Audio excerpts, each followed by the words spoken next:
कहते हैं जो व्यक्ति बदलता नहीं है वह आगे बढ़ता नहीं है।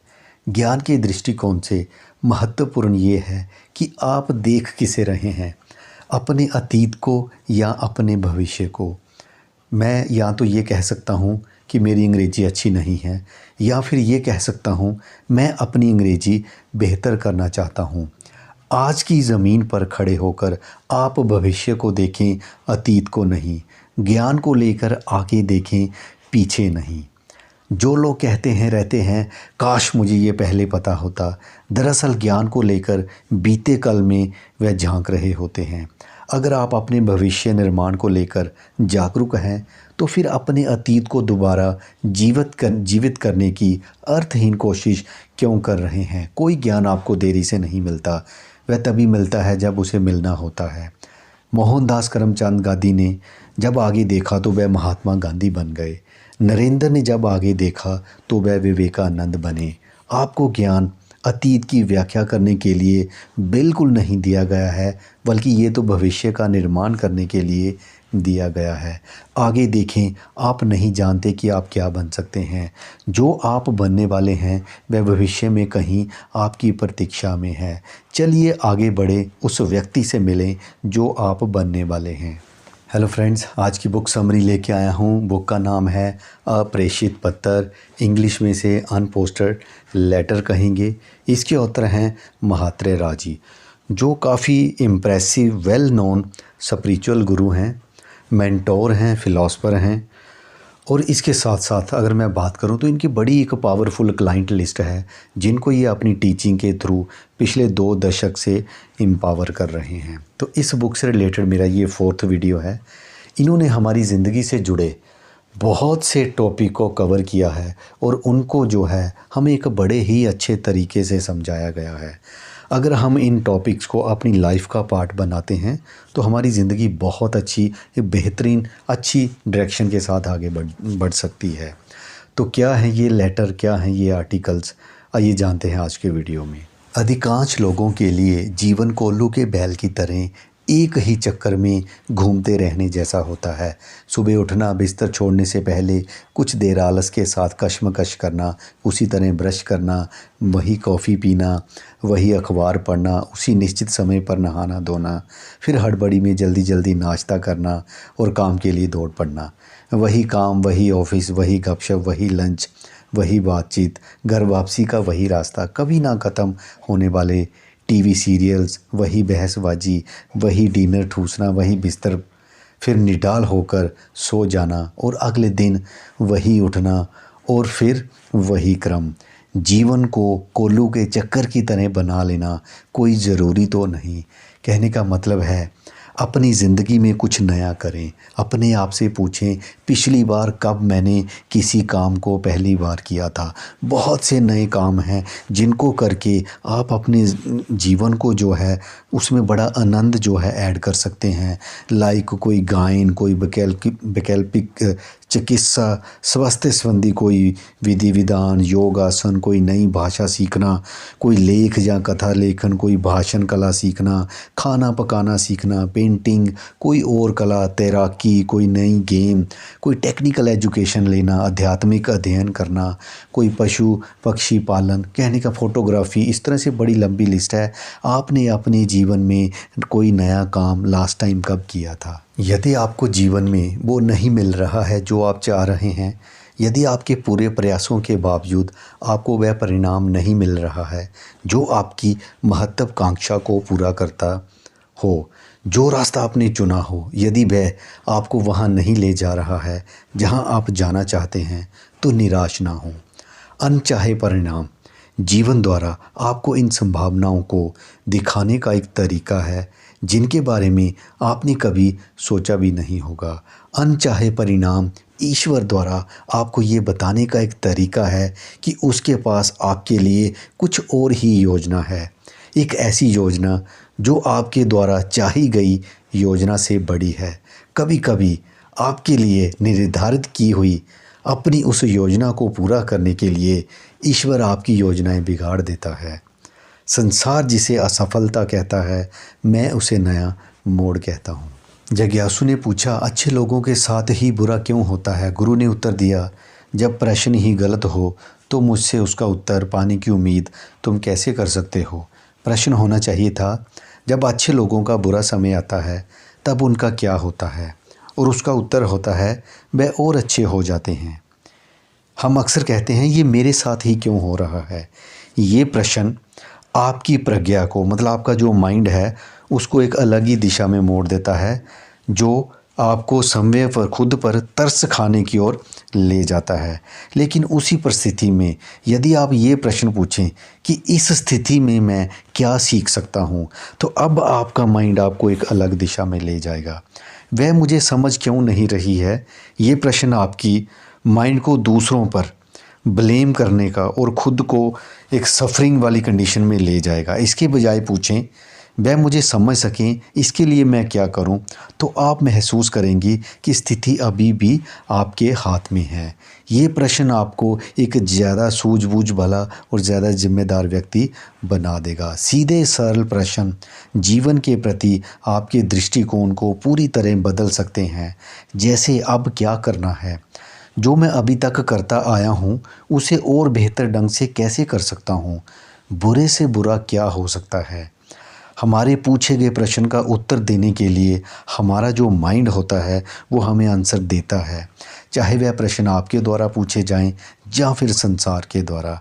इसलिए अपने प्रश्न को ध्यान से चुनते रहें और अपने माइंड को रचनात्मक दिशा की तरफ मोड़ते रहें।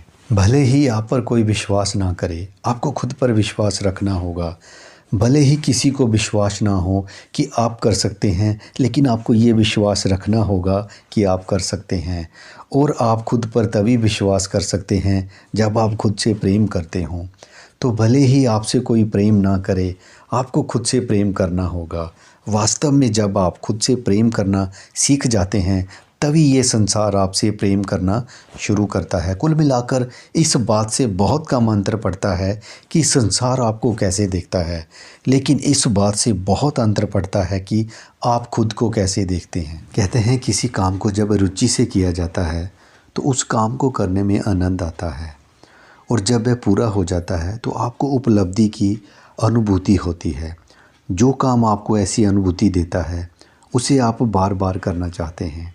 इसके विपरीत काम को जब एक विवशता, एक बाध्यता के रूप में समझा व किया जाता है, तो जो काम आप कर रहे होते हैं उससे आप जूझ रहे होते हैं, और आखिर जब वह पूरा हो जाता है तो आपको चलो जान छूटी का एहसास होता है। जो काम आपको जान छूटी का एहसास देता है, भविष्य में आप उससे बचना चाहते हैं। आप यदि उसे दोबारा भी कर रहे होते हैं तब भी उसे आधे अधूरे मन से, अरुचि व अनिच्छा से ही कर रहे होते हैं। जो लोग हर काम को रुचि से करते हैं वे जीवन में उपलब्धियों से भरे होते हैं, इसलिए वह जीवन के प्रति बहुत अभिलाषित रहते हैं। जो लोग हर काम को एक विवशता, एक बाध्यता के रूप में लेते हैं, वे जीवन से थक जाते हैं, उब जाते हैं, और इसलिए जीवन से छुटकारा पाने की इच्छा की हद तक चले जाते हैं। जीवन से जुड़ी अनिवार्यताओं को यदि एक विवशता की तरह, एक बाध्यता की तरह देखा जाएगा और हर काम को पूरा हो जाने पर छुटकारा पाने के एहसास वाली लंबी सांस ली जाएगी, तो हम अपने जीवन की गुणवत्ता में विकास कैसे कर पाएंगे? देखिए, हम जो भी करें उसे उत्सव की तरह करें। उफ़, तो मुझे ये करना ही पड़ेगा वाली प्रवृत्ति की बजाय मैं ये करना चाहता हूँ वाली प्रवृत्ति को अपनाएं।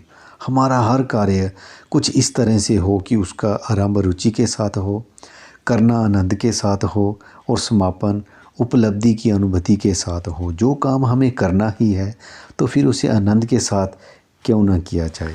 ऑथर कहते हैं, मैंने ऐसे लोग देखे हैं जो बेहतरीन वक्ता रहे हैं, लेकिन कुछ वर्ष बाद मंच से पहले जैसा प्रभाव डालने में उन्हें पसीने छूट गए, क्योंकि भरी सभा में भाषण देने का उनका अभ्यास छूट गया था। ऐसा क्यों है कि मेरा बायां हाथ उतना सक्रिय नहीं है जितना कि दायां हाथ? सीधी बात है, क्योंकि मैं अपने दाएं हाथ का प्रयोग अधिक करता हूँ। आपकी वह मांसपेशियाँ सशक्त हो जाती हैं जिनका प्रयोग आप अधिक करते हैं, और जिनका प्रयोग आप नहीं करते वह शक्तिहीन होती जाती हैं। मानव शरीर अपना जीवन काल पूरा हो जाने के बाद देहांत हो जाने के लिए गढ़ा गया है, लेकिन हम ही इसमें जंग लगाकर इस जीवन के काल को जल्दी बुला लेते हैं। यदि आप इसका प्रयोग नहीं करते तो इसे गंवा देते हैं। जिस धन का प्रयोग नहीं किया जाता उसकी कीमत घट जाती है। जिस प्रतिभा का प्रयोग नहीं किया जाता वह ख़त्म होने लगती है। जिस क्षमता का प्रयोग नहीं किया जाता वह कमज़ोर पड़ने लगती है। जिस मशीन का प्रयोग नहीं किया जाता उसमें जंग लग जाता है। जिस ज्ञान का प्रयोग नहीं किया जाता वह एक भार समान हो जाता है। जिसका प्रयोग नहीं किया जाता वह अनुपयुक्त हो जाती है। जीवन का परम दुख आखिर में होने वाली मृत्यु नहीं है, बल्कि अपने जीते जी अपने भीतर संसाधन की संपदा का मर जाना है। हम सांस लेते हुए शव ना बने। जो उपलब्ध है उसका प्रयोग करें, अन्यथा आप उसे गंवा देंगे। मुझे बताएं कि आपके मित्र कौन हैं और मैं बता दूंगा कि आप कौन हो, आप किस तरह के इंसान हो। लोगों की संगत में रहना दो धारी तलवार जैसा होता है। उसमें ये शक्ति भी होती है कि वह आपका विकास कर दे और ये शक्ति भी होती है कि आपका विनाश कर दे। हम जिन लोगों की संगत से घिरे रहते हैं उसका इस बात पर बहुत प्रभाव पड़ता है कि हम कैसे सोचते हैं, कैसा महसूस करते हैं, दूसरों को कैसे देखते हैं, अपने आप को कैसे देखते हैं और अपने वर्तमान व भविष्य को कैसे बनाते हैं। आप जो बनना चाहते हैं उसके लिए जो करना ज़रूरी है वह तो करना ही होगा। कुछ दिन पहले मैंने एक कॉरपोरेट तमाशा देखा। वहाँ उन नए युवकों के एक दल को नियुक्त किया गया था जिन्होंने मार्केटिंग में अपना MBA पूरा किया ही था। उनको प्रोडक्ट्स के बारे में बताया गया। सेलिंग स्किल के लिए 2 सप्ताह की कड़ी ट्रेनिंग के बाद उन्हें फील्ड में जाने के लिए कहा गया। फील्ड सेलिंग में जाने के 2 दिन बाद ही उनमें से कुछ बड़े ही टूटे मन और टूटे हौसले के साथ वापस आ गए। जब उनसे उनकी इस हताशा का कारण पूछा गया तो कुछ ने बताया, समझ में नहीं आ रहा है कि बाज़ार में अपनी पैठ करने और सफल होने में हम अभी तक कामयाब क्यों नहीं हो पा रहे हैं। 2 दिन फील्ड में जाने और सफल ना हो पाने के लिए इतना बेचैन हो उठना एक मजाक ही तो है। मैं इसे कॉर्पोरेट तमाशा कहता हूँ, क्योंकि या तो कॉर्पोरेट के प्रशिक्षण ने या 2 वर्षों के MBA के कोर्स ने या दोनों ने ही गलती से उनके कोरे दिमाग में सरल सफलता या कहें कि सफल होना सरल है का विश्वास भर दिया था। सरल सफलता या सफल होना सरल है, ये शब्द ही अनुचित हैं। ऐसे अनेक लोगों को देखकर सचमुच दिल दुखता है, जो सफल होना तो चाहते हैं लेकिन उनमें उस सफलता के लिए तैयारी करने की प्रवृत्ति नहीं होती।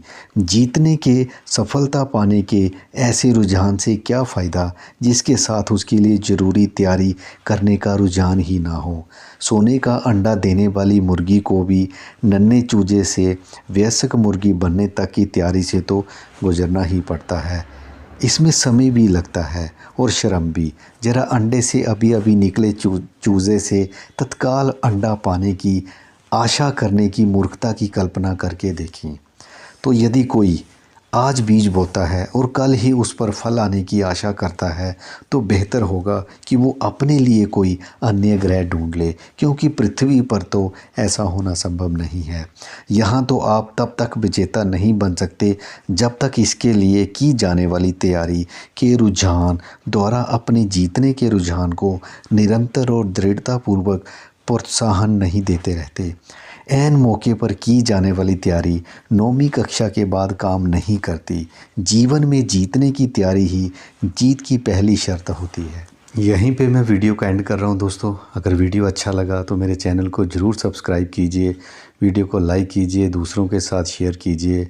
मैं रेगुलर बेसिस पे इस तरह का कंटेंट अपने चैनल पे दे रहा हूँ। Thanks for watching.